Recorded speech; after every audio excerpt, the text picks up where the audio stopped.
I've always loved the creature feature genre, one of the first being The Blob.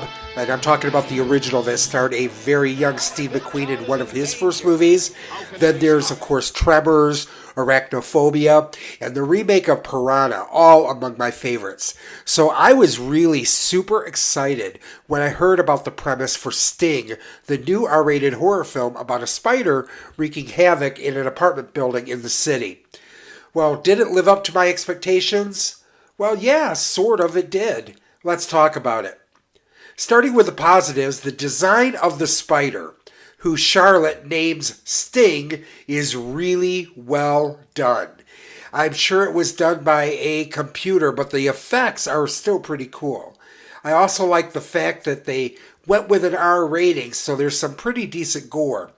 Even though I think they could have cranked it up a little, going for the ultra gory like Alexander Haha did in the Piranha remake, but make no mistake, this is the bloodiest arachnid creature feature that I've seen anyways. I also think this is a really well-written movie.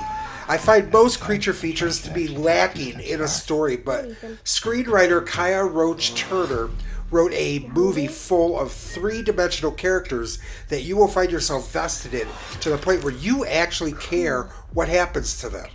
And by the way, Turner also directed the movie, showing a real knack for the horror genre. So I hope he continues down this path because I think he has a lot to offer us.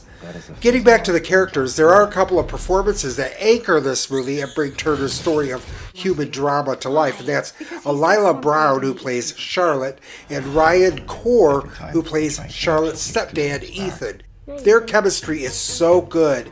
They make what could have been a schlockfest like Eight-Legged Freaks into a classier movie.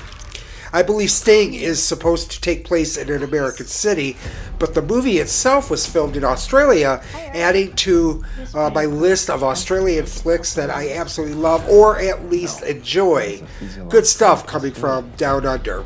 Okay, so what were my least favorite things about Sting? What were the negatives? Well, there's one side effect to developing characters, and that's that Sting doesn't really begin his rampage until around the halfway point of the movie.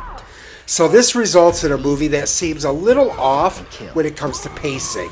The first half is a little slow, but once the action starts, it's pretty much non-stop, and it's a movie where to enjoy it, you really do have to be patient.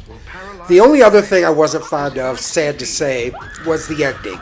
In fact, I disliked the last 30 seconds of this movie so much that it resulted in lowering the ranking from me. This movie is original in so many ways, so when Turner decided to end it with the most cliche ending imaginable, I kind of felt cheated. I almost wonder if it was a studio decision.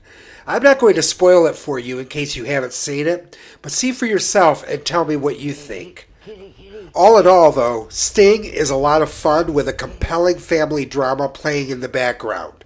It's definitely worthy of a recommendation. I did take off half a star for the cliche ending, which, when coupled with some pacing issues, leaves Sting with a 3.5-star rating.